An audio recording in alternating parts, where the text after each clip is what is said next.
I have survived a full year on this super flat world, but today I'll be digging through hundreds of screenshots to show you what it was like progressing in a world like this. My name is Slayer, let's dive right in. It was December 21st, 2021 when I discovered a small community of Minecrafters who played on flat worlds, and the one who led the bunch is a guy known as Mogswamp. Seeing his decade-old flat world inspired me to start a world of my own, so I wanted to give an honorable mention to him. But before starting the world you see today, I had attempted a few hardcore flat worlds that you can guess didn't go too well. Fast forward to February 10th of 2022, I backed away from the hardcore attempts and loaded up a normal playthrough, where I went to the closest village and eventually set up an iron farm by day 10, which is the same farm I use to this day.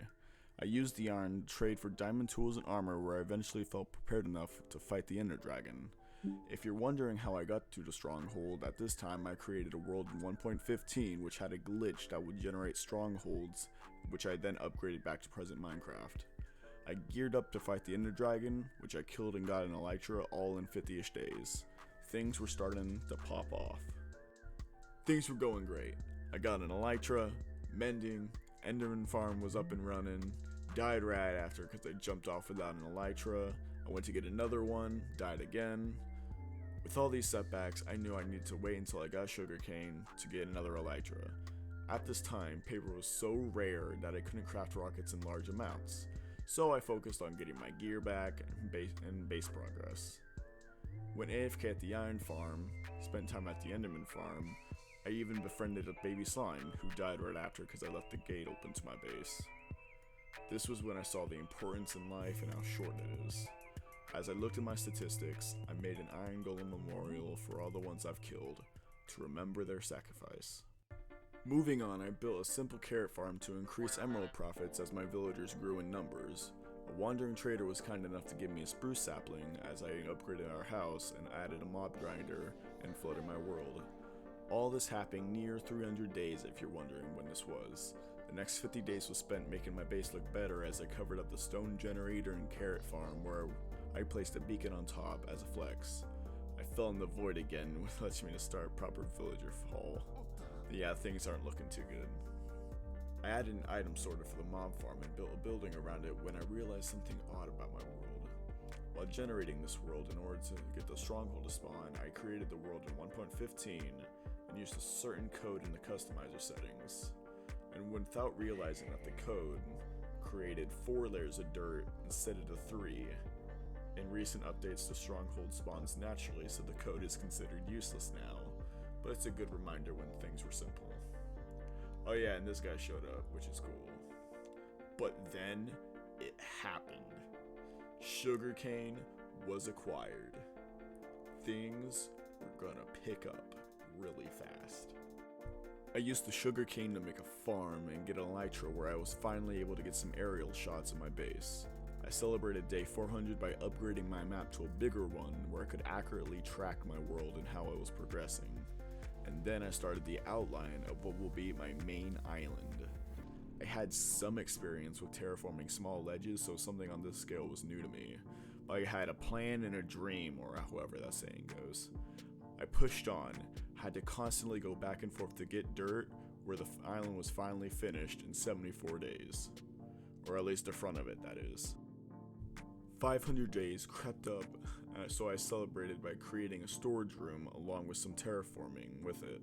I went back to the island and prepared some resources as I doodled some ideas and went to work. It was around this time when 1.18.2 was released and brought me to the long-awaited pillager outpost in Mineshafts, so you know I had to update. I had also added a few data packs around this time, like the anti-enderman griefing to stop them from wrecking my world, and then custom armor stands to help create lore for this world. Hello! Work continued past day 600 where I loaded some shaders and took some cinematic screenshots of my world. Thought my mom farm was looking bland, so I turned it into a tree. I also designed a cathedral of some sort, as I used Lightmatica for the first time. This is where I'll put my final map and world goals, so if you're wondering what happened to my old map, well, I turned it into a ruin portal, which is really cool. I took a break from the world to play with a few friends, but once I returned, there was a few ideas I wanted to get done. I thought my world looked a little boring and so I added a few upgrades to the island along with finishing the back. I had also added a dock area and started the work of a forest as I hit 800 days. I was running into a gunpowder shortage, so I shut down the mob grind and made a simple creeper farm.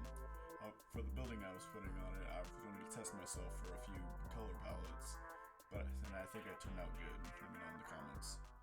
I outlined a few other terraforming projects as I went to the roof of the nether to prepare Enoxophor's wither farm. I had also upgraded my storage room and built a super smelter. That's where you can find the lighthouse that I can use to cover it up. I changed up the plans for the city on the island as I added a path that connected everything. I'd also made plans for a castle that might not be done for another 15 episodes, I don't know. As I hit 1,000 days, I added a monument in front of the cathedral. At the same time, I started a side project as I started to mine the pillars in the end. And surprisingly, I actually have footage of this happening, which is wild. This phase isn't long enough to type anything much about, but it was a scary moment for this world. Shortly after posting the channel introduction back in November, I had taken a short break to try and beat Elden Ring.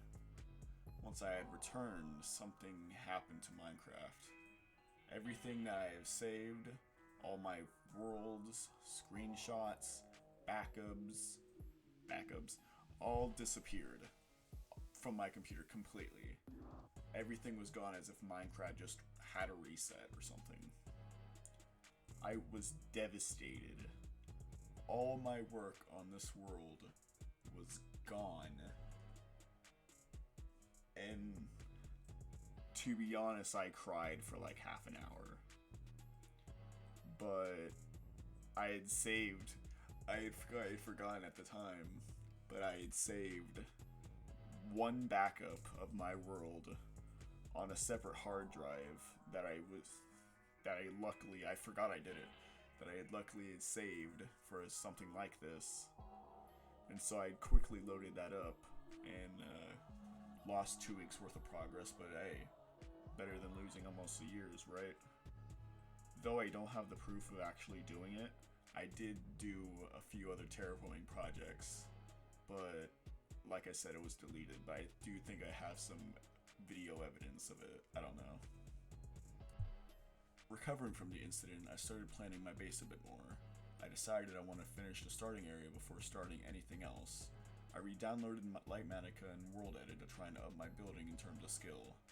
I used Lightmatica to build an auto cobble farm that I designed, which, trying to figure it out, my game crashed several times and resetted my statistics and achievements.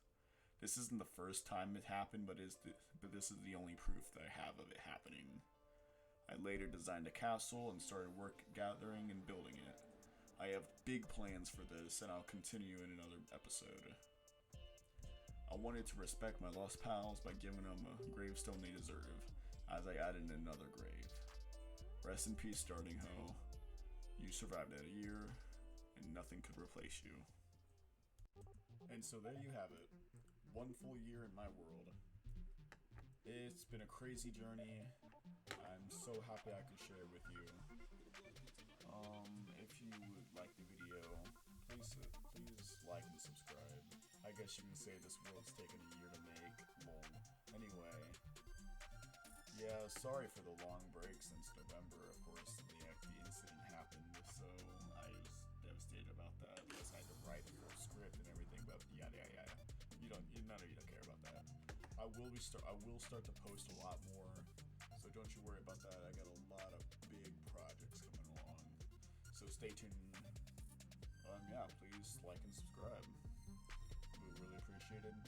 My name is Slayer.